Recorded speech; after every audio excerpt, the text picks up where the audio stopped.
Erica. I'm Erica Anderson, co-founder of Storytell, and I'm really excited to share with you the case for humane technology.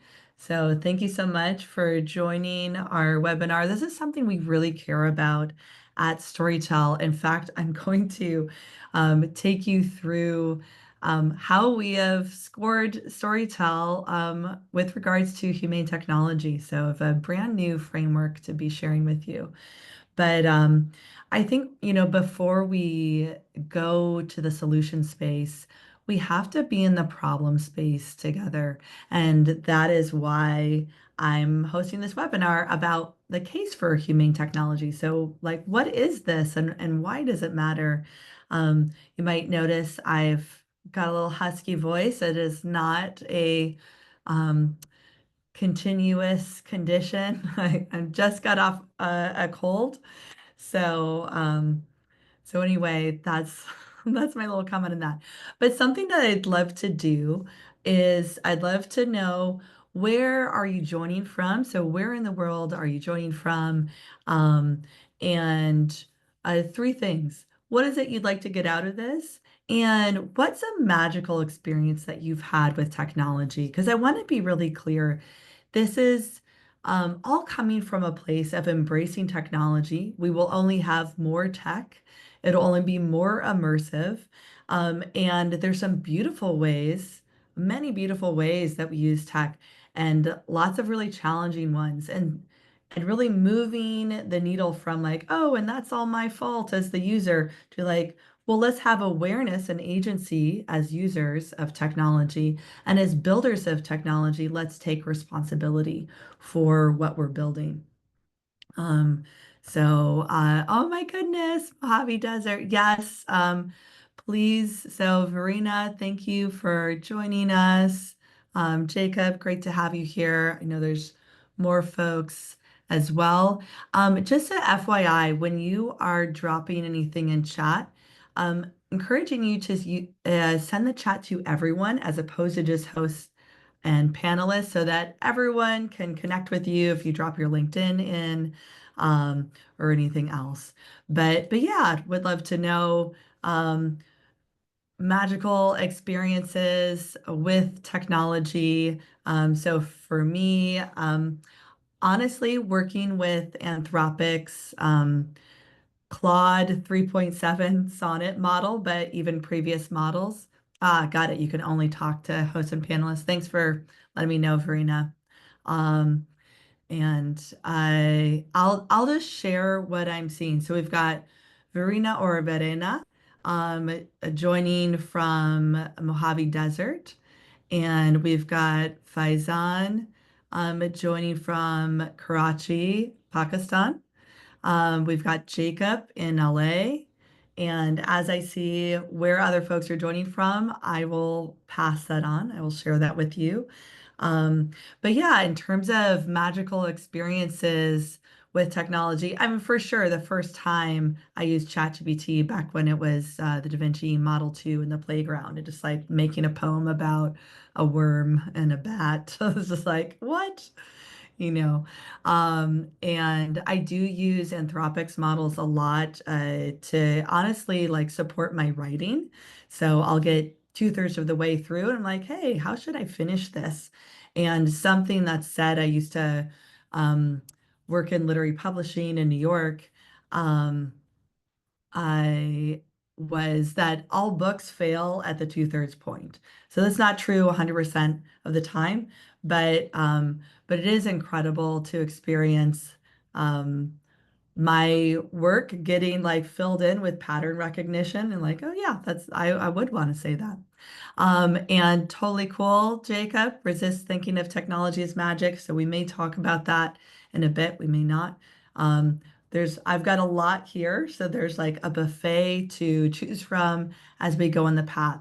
So one thing I'm going to ask is that as we go along, just getting a thumbs up from you. So for everyone here, like, hey, getting a thumbs up. Yep, I'm here. I'm picking up what you're putting down. And if you have a question, just ask as we go. So really encouraging you to interact, and I will bring that back into the group. Great. Okay, so I'm seeing some thumbs up. Um, Thanks, Louise and Jacob, and I'll keep going. So, what are we doing today? What's happening during this time that we're spending? And thank you, Drodio. Excited to learn how to build humane technology. So, we're going to start with understanding our current paradigm. And then looking at the costs. What are the costs of this paradigm? How did we get into the place that we're in now? And then like I said, I've just created a humane tech framework where we're going to score my own product, Storytell. We could score something else together as well, but I've got two different options for B2B and for B2C. Then where do we go from here, right? And then specific actions that you can take and choose one, right? Like let's come out of this with something. Okay, so where are we now? So some of you may be familiar with this parable. Um, David Foster Wallace shared it in a commencement speech that became famous, um, and it's in an essay collection called "This Is Water." But so we've got a few fish here, but let's say we've got two fish swimming along. So these two in the middle, two young fish, and we've got a third fish over here, and it says, "Hey boys, how's the water?" And the two young fish say, "What the hell is water?" And just pointing to, we usually don't really know what we're swimming in, right? So we're all inside invisible boxes, and the way we break through them is by making them visible, or that's one way. So again, where are we now? So a lot of the stats I'm going to share with you today are focused on the US, um, but know that it is a global phenomenon. Um, and a lot of it is focused on teens as well. Um, right. Thank you, Faizan, the allegory of the cave. So lots of parables that we can bring in here. Um, so 50% of American teens say that they're constantly online and honestly like constantly thinking about being online. So in the US, that's a little over 21 million people. That's like, oh, what's that thing that I have to get back to? Or a drama that's unfolding, etc. Did you see what so and so posted? And and a lot of the work that I pull from here in terms of the research comes from Jonathan Haidt. So he wrote an incredible book called The Anxious Generation, focused on the teen mental health crisis. Again, largely focused on the US, but as you'll see when we go to evidence, he does look at global numbers as well. So you could say half our kids' consciousness are owned by a few big social media companies. So that is Jonathan Haidt's point here. And, I'll be bringing in evidence, but I think we all are gathering evidence in our own lives, in my life as an adult. How is my attention span doing? How do I feel about my relationship with my phone? Is there anything that I feel like I don't have control over? Am I willing to admit that to myself? Um, and now going much younger. So 40% of 2-year-olds in the US have their own iPad. So almost one of these kids in this photo, but not quite, right? If we look at 40%. And an iPad is really, really different than watching, Saturday morning cartoons. That something I grew up with. There's a lot of generational shifts here. And going back to the water that we're in, um, this is a print ad from, I believe, the 1950s. A lot of these came out in the 40s and 50s. And I'll be taking little tea breaks here. And so we have this: more doctors smoke Camels than any other cigarette. So a really powerful ad campaign. Of course, these were actors and not doctors, but I just want to proffer that we're actually inside a new version of this ad. So everything's coming at us, grabbing our attention, and it's like we're just trying to hold on, right? And it's hard, if not impossible, in the moment. But there's a whole system that made this ad campaign possible, right? That comes from industry and from just market forces. And so it's not about demonizing any player in this, but it's seeing all the players in the game, and it's not just us as users. Okay, so I've got two other parts to share in this opening. So often before we go into what is humane tech, it's easier to start with, well, what isn't it? You know, the whole like vision by contrast. And so humane technology is not something that erodes our well-being, which goes to Louise's question, like, how does the tech you use make you feel at the end of the day? Um, so anything that's exploiting our fragile attention span or need for acceptance, belonging, just any of those kind of well-being metrics that are getting worse, right? Because of tech. Things that are dividing society. So is that really something we want? Um, and how have algorithms played a role in that, prioritizing virality over truth? And then exploiting privacy. So, how can my data be my own? How can I have choices and autonomy over my data, and avoid surveillance as well? Um, Whereas, okay, now we're in the promised land. So the promises of humane tech. And I really will come to the what builders can get out of this a little bit later on. But just to start, for you as a user, this is to Louise's question. Um, do I feel cared for when I use this technology? For instance, uh, Tesla's driver seats will move for different passenger settings.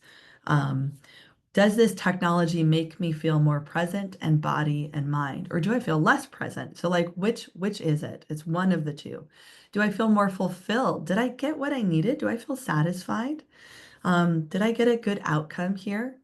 Do I feel more connected, whether that's to myself, whether that's to you all, whether that's to nature? I'm just really looking in that connection. And now, why now? Why is it important that we look at this right now?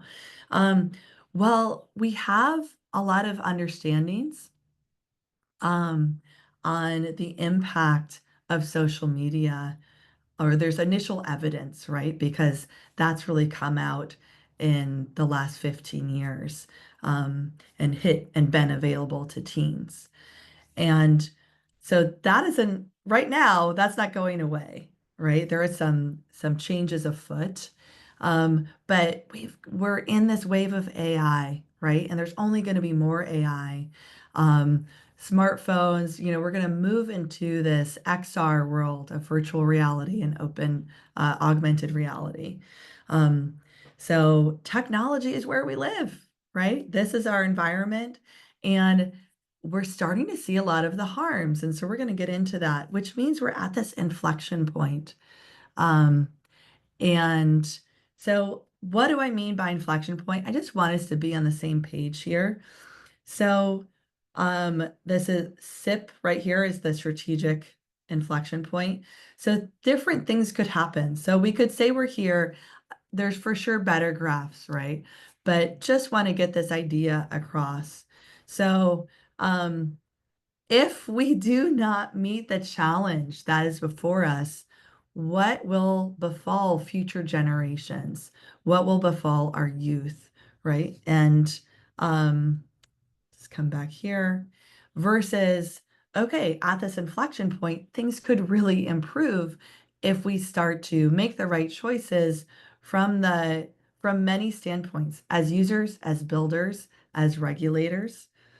Um, and I just want to be clear, this is my last kind of setting the stage. There's a lot of context setting I think that we have to do here, um, which is This is taking the work of Donella Meadows. So, y'all who know me know I'm a huge Donella Meadows fan. Cannot recommend her work enough. But she's a systems thinker. And so we've taken her systems thinking and put it into this diagram, based on the work of Center for Humane Technology. Yes, Faison, systems thinking, yay. Okay, awesome. Right, we have to look at this as a system because that's what it is. It's a complex versus complicated system. Complicated is like a watch, and complex is like the weather, and it's also this system that we're in. So if we look at this status quo being big tech, and here's the fulcrum, and these are just it's a summary of leverage points for change. So if we change the design, the UX, UI, we'd have to push really, really hard because we're so close to this fulcrum right here.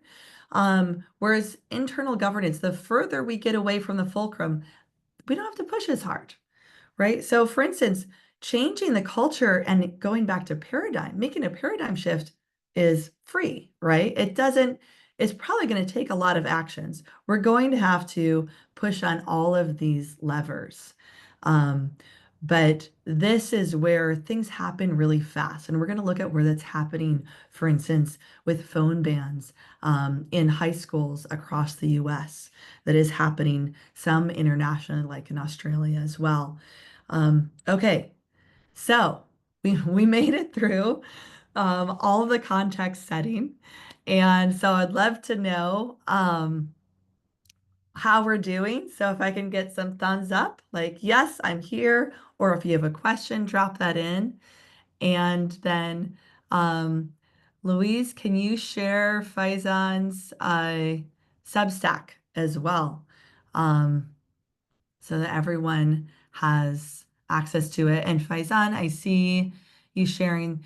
There might be exceptions to the levers, the intensity, associated effort, cadence, like in a dictatorship, right? So yes, it's going to be really different depending on what system you're in. What's the system of governance? So I'm really glad you brought that forward. Really good point. Um, and the wins wins, so those change. Like in the US, we're probably in a less regulation state at the moment, but it doesn't always have to be from the federal government, right? States can do things. There's other kinds of compliance, just that becomes table stakes regardless. All right. I haven't seen any thumbs up yet, so I know Faison, you're with me, and um, and I hope that the rest of you are too. So I see, yeah, Faizan adding in top down, bottom up, and lateral approach, I always say. So that's quoting Faizan Abbasi here, who has joined us from Karachi. Okay, I think that's a really good point. So let's do it from all sides. And Jacob, great, you're with us. Okay, cost of inhumane tech. So this is something to just think about. How are you feeling about your attention span? Um, so I even just think about if you're a person who remembers your dreams, how long are you, do you have TikTok dreams now, or is it a full story? So what's happening to our attention? How often do you look on your phone? So for instance, just um, pulling this, so this is from, a lot of this is survey data. So we apparently in the US tend to check our phones as adults 144 times a day. Um, and over 50% of folks consider themselves addicted to their phones, or even have a little less than 50. When battery goes beneath 20%, feel like panic or anxiety. I have totally felt that. Definitely when I've lived in pedestrian cities like in New York City, I, you know, your phone's your lifeline. And so I can absolutely relate. But just like see, okay, these are US stats.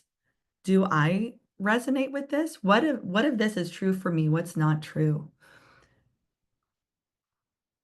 Um, And for instance, another graph looking at attention span. So these are pulling from different papers, and we have seconds on the y-axis. So we're moving into multiple minutes after 60. And here on the x-axis, as per usual, we have time. And so it looks like the amount of, the attention duration is really dropping precipitously. There's lots of ways to measure this, lots of different opinions, but I think even more than debating statistics, we are the evidence, right? So looking at what is my relationship with my attention span? Where is that? Are people in my life ever saying, "Hey, I need you. You're on your phone, but I need you." Um, and then looking at kids in particular, um, why is it different? So on the right, we have passive media. And on the left, a iPad or something like it. Um, and thank you, Louise, for sharing things out. So please keep doing that. Um, so passive media, this is like any of us who grew up watching television. That's passive media. It's not an algorithm that's trying to keep us there, right? And we're just sitting there and going from Jonathan Haidt's work, hopefully with others, um, in order to absorb this entertainment versus um, a device that's trying, like with YouTube, it's just trying to keep us on, which is not to say that YouTube is all bad. That's not what this is about. But a young child on their own, that's not really the right kind of tech interaction for them. So something Jonathan Haidt says is under 5, really the only way you should be using tech is to FaceTime family, right? If it's an iPad, then it's set up far enough away from you so it's not in your face, and you're watching a film um, or a show, with your siblings, with other kids. But the iPads are training folks how to use it, right? We've all marveled at like young kids, they know how to swipe. Um, and to look at, there's lots of these graphs. I think just depending on where we go, I might be showing more of this evidence. Just know there is a lot more. But again, just focus on teens. This is Jonathan Haidt's work. Um, go back here. So we're looking at boys and girls from 2005 to very recently. I think this goes through 2023. And the percent of them who have had major depressive episodes in the last year. And it's even though, so there's a huge increase, right? And let's start with boys because it starts at 5% and it almost triples. So even it's like, oh wow, it's really bad for girls. But like, wow, it's almost tripling. That's actually a really big deal. And then for girls, um, it more than doubles, right? And self-harm is up. Why do we know self-harm is up? Because visits to the emergency room for self-harm are up. So we can go into that, but just again, know there's a lot more. And I'm asking for us to just meet this with curiosity as opposed to dread, because we can take this and feel super depressed. We're like, and just get resigned, like, oh my God, nothing nothing is possible. And it's possible because we decide it is, right? So it's people who are creating tech. Tech isn't creating tech. Let's look at this survey. So Gen Z has a lot of wishes around different technology of like, wow, with TikTok, almost half of Gen Z that were surveyed said, wow, I wish TikTok were never invented. Um, and and then, with X, it's not much less than that. So um, let's look at the cost for social development. So again, we're focused in this childhood space. So we've gone from play-based childhoods to phone-based childhoods, right? And we see this on the right. So it's not that the things on the right aren't happening anymore. It's that the things on the left are happening a lot, right? That we all have our own devices. We're not interacting with each other. And what makes us resilient human beings is not only being able to interact with a device, right? So there's a lot that we learn through conflict, through challenge with others, using our physical bodies, that is so necessary to our development. Um, and I just talked about that. Okay, and then the fact that when we go online, we are any age on the internet, right? So, as Jonathan Haidt puts it, anyone who can lie to say, if you're old enough to lie and say that you're 13, then you're old enough to have social media accounts.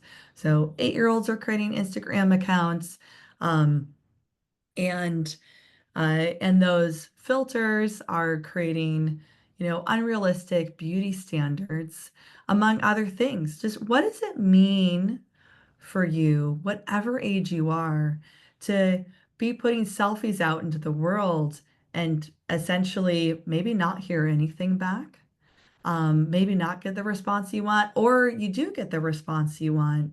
But like, how do you start to assess your own value, assess your self-worth when it's really selfie focused? So this is this whole thing where we become very inward looking as opposed to outward and curious.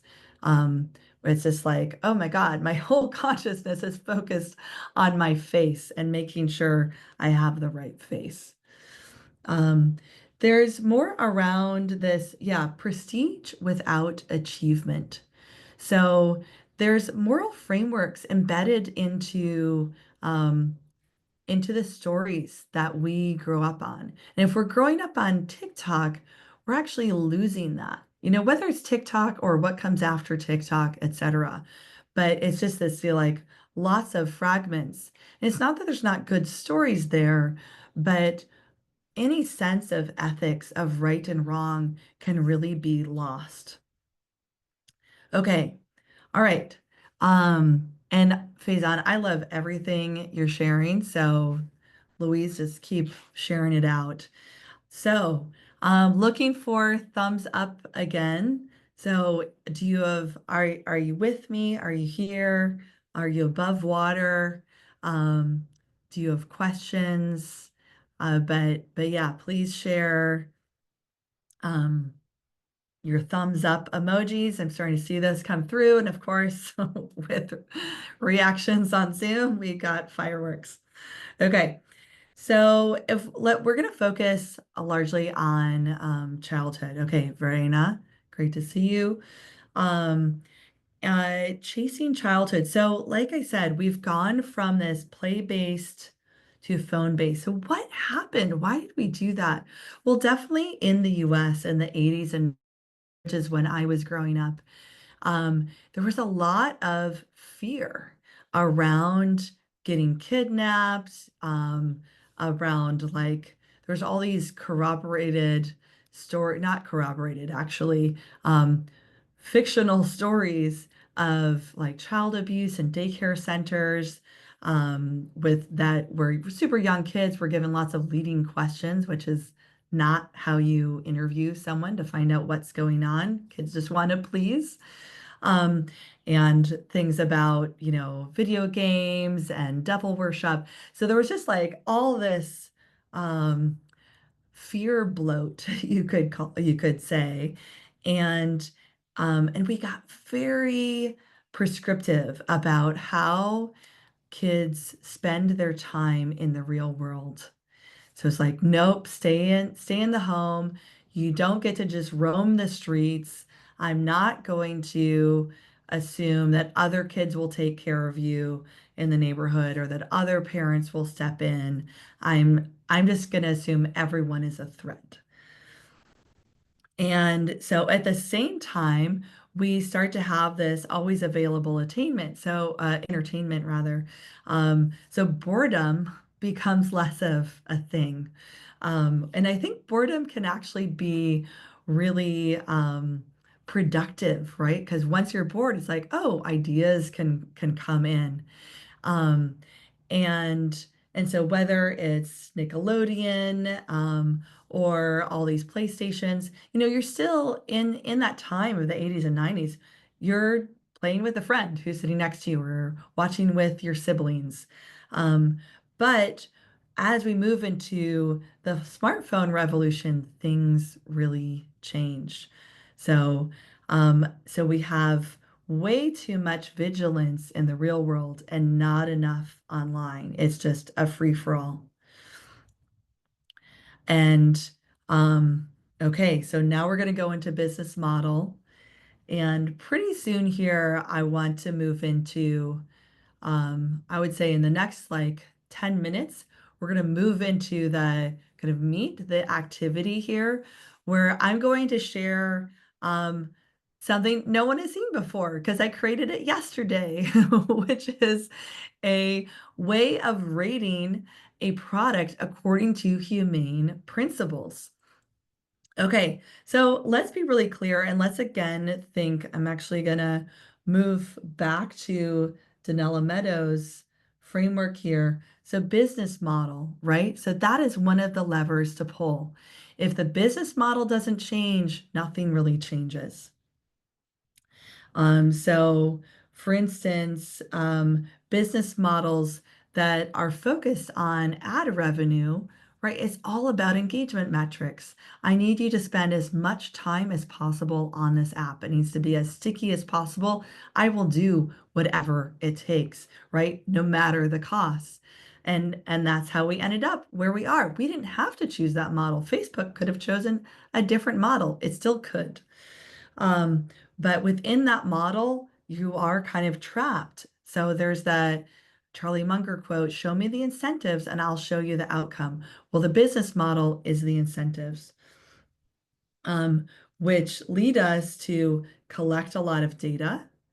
Um, right, that where we haven't really had a choice before. So now we can make some choices around cookies on websites, but is that really capturing all of the data that is collected about us every day? Absolutely not. Um, and so we are just amplifying human vulnerabilities, such as if we think about our attention span is really, really fragile. So I don't know if we all knew that before. Um, but when there's not enough friction, like for instance, we're in infinite scroll, um, we can just get stuck. There's no off ramp from what we're doing. Right? So addictive design comes through gaming. Casinos know how to do it, whether it's in person or online. And and it can take away from our circadian rhythms, right? Where just, I mean, you could even think, oh, well, that goes back to electricity. Should we not have electricity? No, that's not what it's about. But how can we have technology that honors our circadian rhythms? Um, and again, I'm focusing a lot on TikTok just because it's so addictive. It's so effective at what it does. People are like, oh my God, the algorithms are so good. And so the more powerful the algorithms get, the harder it is for us to make wise choices for ourselves. And it's not a fair fight that we have the smartest people in the world making these algorithms, and that are working against all of us, including any child or teen who's using TikTok. Little tea break there. But this is only going to intensify. So this is why we're at that inflection point. Um, and so what are we going to do about it and what can we do about it? This goes back to magic. So Jacob, I was saying, we'll come back to magic. And And I think it is rare for those of us who do have like, oh my God, that felt like magic, experiences with technology. But it brings us into, whether you want to use that word or not, it brings us into this space of I deserve to and expect to get this automatically. So like needs just getting serviced uh, like that. And so how does that change us? How does that change things for us? Okay, frameworks. So we're going to come back to the promises that I shared in the beginning. And as I do this, is a great moment for you to just check in with yourself. We're talking about like being embodied here, circadian rhythms. So, yeah, how are you feeling right now in this moment? If you're all right, do a thumbs up. But like, oh, what's going on with me? So I talked about the promises before, and then I'm also looking at the benefits to builders. So nothing I share is going to work unless it's incentivized to work. It can't be horrible for business, but good for you. There has to be some through line where it's like, oh, this actually improves my product when it helps you have a great experience. So I'm not going to spend a lot of time on this now because we're going to go through it in the framework itself in a moment. But here is, I wanted something so simple, right? So where it's not like, oh my God, there's this 20-point humane tech framework. I think it's a few things. Just ask yourself as a user, do I feel cared for? Do I feel connected? Do I feel fulfilled? Do I feel present? Do I feel more of this? Um, and yeah, love what you just said, Verena. Okay. And I'll share a few examples, right? So this one we know this so hard, right? It's like, everyone's just on their phones. It doesn't mean we all have to talk to each other all the time, but we should have choice about interaction. Um, so when you have soap dispensers that only work on light colored skin, so tech needs to be inclusive. And am I in service to the collective? Yes, I love that. I will absolutely take that into consideration to incorporate. Games that are designed to addict, um, cars that have been redesigned so that you have to interact with the touchscreen for everything, as opposed to having all the knobs that you need to do it manually. It's like, oh, we know we're not supposed to be on our phones while we're driving. Why do we have to be on a touch screen for the car? And really horrific outcomes like this one, where a chatbot was actually grooming this teen to end his life, which is what he did. And it hasn't just happened with teens, it's happened with adults as well. Um, and, we have this like, there's self-harm videos on TikTok. Like, why is that okay? Why does that get to exist? Um, versus, okay, what is humane? And these are just some very simple examples, and I'm sure you can think of better ones. So I'm inspiring you to think of even better examples. And after we go through these examples, we're going to move into the framework I created yesterday, and I'll share it with you. So, yeah, watches that help you understand your own health. Um, Accessibility settings on iOS, um, hands-free navigation, right? So it's talking to you. Um, and again, inclusivity around different accents. So speech to text actually works. Getting to know your screen time, and I'll actually stop there because the path forward is a different section. Um, so with this, I'm going to open up this uh, scorecard. And Louise, could you drop into chat a link? So what you're going to get, and you see I have B2B SaaS up here, is a link to make a copy of this that it doesn't have the numbers in it, so you can score. So we have a B2B and a B2C. So for those of us who are building products, so this is my startup, Storytell. It's a B2B SaaS product, um, and that uses AI. And so it's around unstructured data, and really getting the value from that and moving our product vision that we're working on right now is to move from a pull where I have to know what to look for to a push of, oh, you know what role I have, you know what product on, you're going to bring valuable insights to me.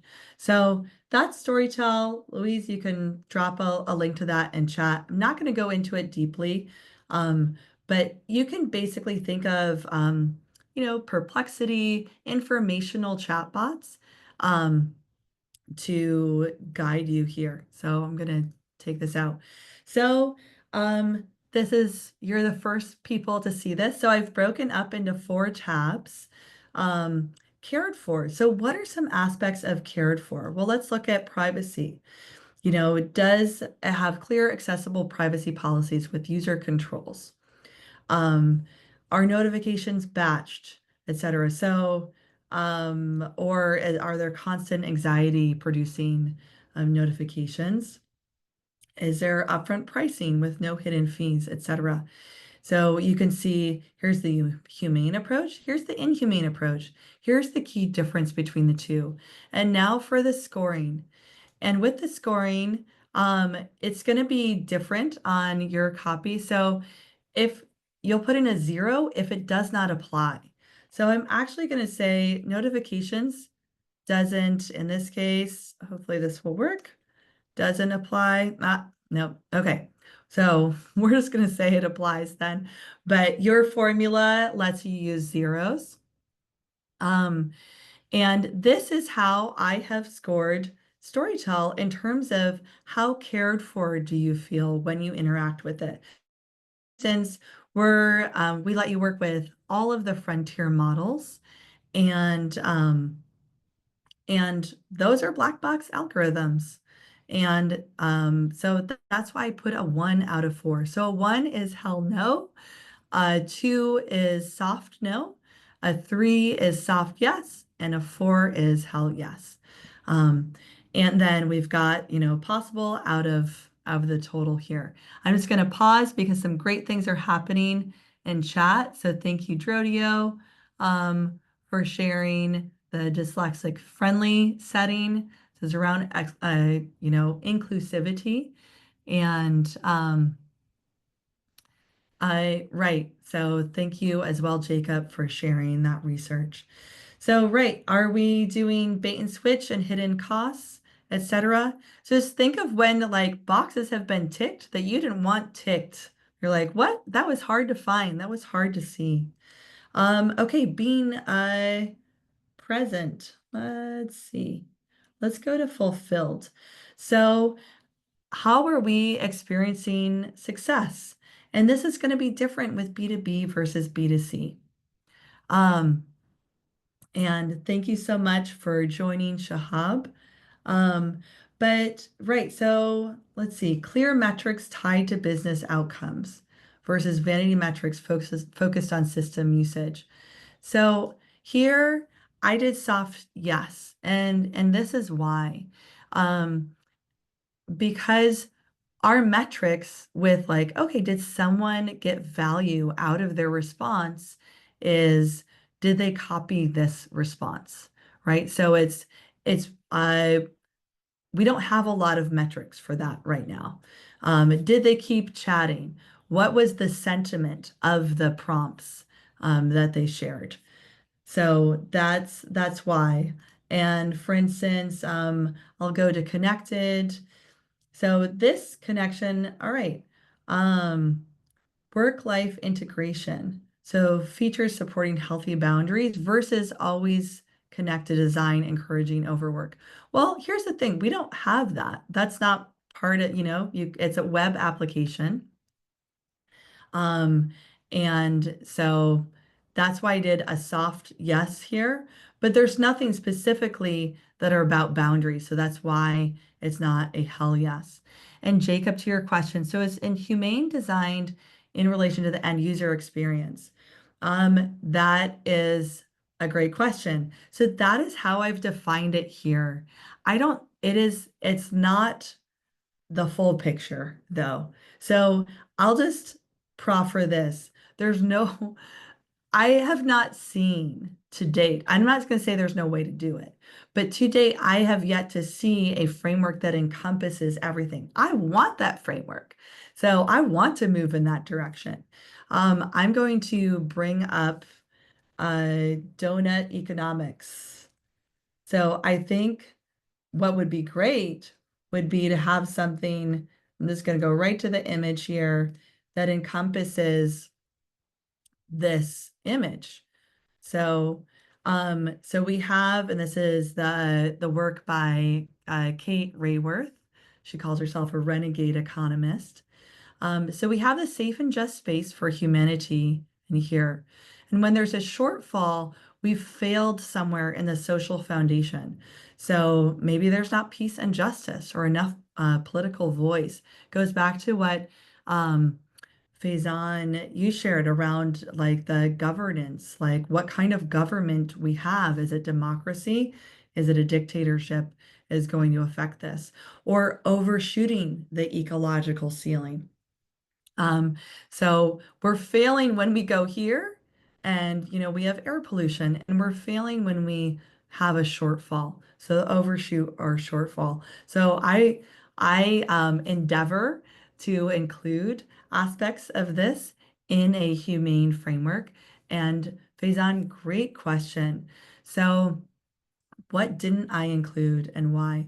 Well, I wanted to focus on a product I knew really well, which is the product that I'm building, and that we have out in the world. Now, how I see it might be different than how you see it, right? So it'd be great if what we have here in the scorecard, which, okay, based on what I see, I have an average of 82.5% of how we're doing on this promise scorecard. And I would say we all want to shoot for over 70%. Um, I think was there's a few things going on here is the limitations of time. So I'm, chief customer officer for Storytell. I take care of our enterprise customers, building those relationships, helping them understand how to use AI, for better outcomes in their business processes. And so humane technology is where I spend part of my time, not all of my time. Um, and so I would say that's a factor is it's not my number one priority. Um, I made this yesterday because we had the webinar today.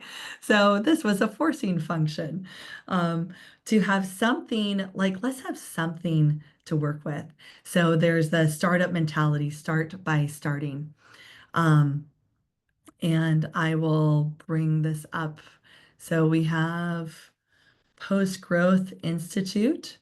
So going beyond capitalism, which, right, so capitalism is this domain that we're in. So if we go back to uh, this, and I'm going to bring us back to Donella Meadows.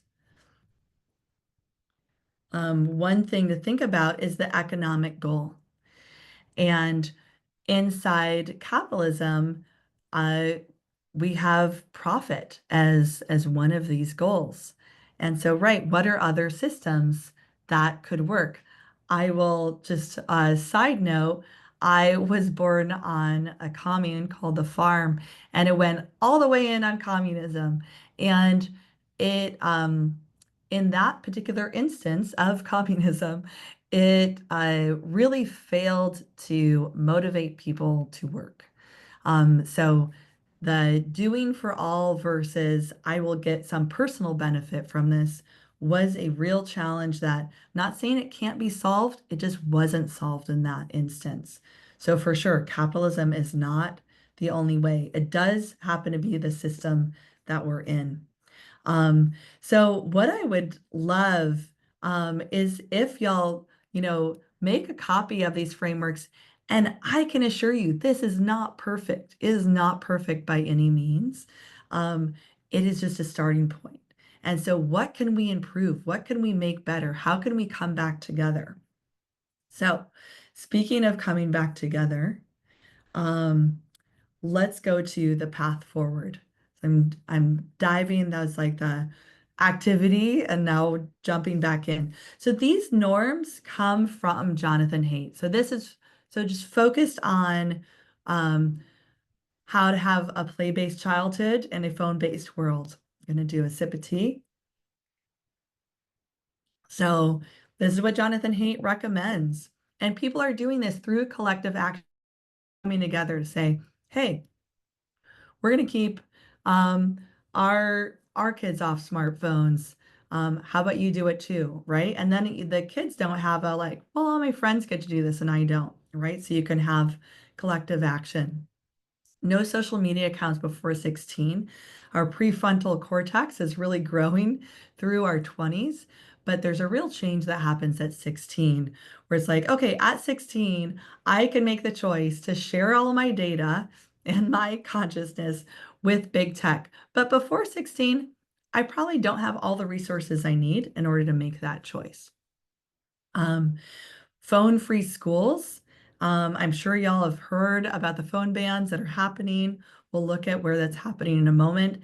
And just like more independence in the real world. So appropriate independence, per age, free play. So we're not just doing this helicopter parenting, like I must, I must watch you all of the time. Um, Here, in terms of emerging regulation, regulation is a piece of the puzzle. It is not all of it. Um, but so we have these. So, like I said, you can have state specific design codes that actually then affect everyone. Um, and then the cell phone bans in school, right? So, this is news that's taking over um, the airwaves, I guess you could say. Um, but right, so where are there cell phone restrictions in the US, or there's pilots happening, or there's just a straight up ban, right? So there is activity going across the country here. Um, and yeah, I think Louise, please drop the um, Center for Humane Technology Foundation's course link in here as well, because I'm with you, Faizan. I took that course. I think it's incredible. Um, and so one thing to think about here as we go, we pull from the past. So where has paradigm change happened before? Many places. Um, but if we just think about smoking, everyone used to smoke indoors. That was normal. That's what I grew up in. Just, oh yeah, just, oh, okay. Well, you don't like smoke. Well, so don't smoke. But then as we get more and more data about how dangerous secondhand smoke is, bans started happening city to city, state to state, country to country. So it just became global. So many dominoes can fall at once.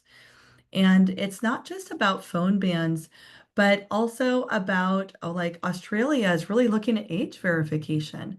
So if there's an incentive for age verification, um, then it will happen, right? So it just takes incentives and action. And then here's some like uh you can't just have what not to do. Okay, don't be in a smartphone, but what to do. And I swear that a lot of this is actually really good for all of us. So this isn't just for kids, but this is great for adults as well. Okay. So how do we get to this better future? Finding different success metrics, right? So it's not just engagement. Creating the business case for humane technology. And I'll speak to that to a moment, and just like really seizing this opportunity. So again, this is me starting to build out the business case for humane technology. I am building on the work of Center for Humane Technology. We are bringing this into our startup.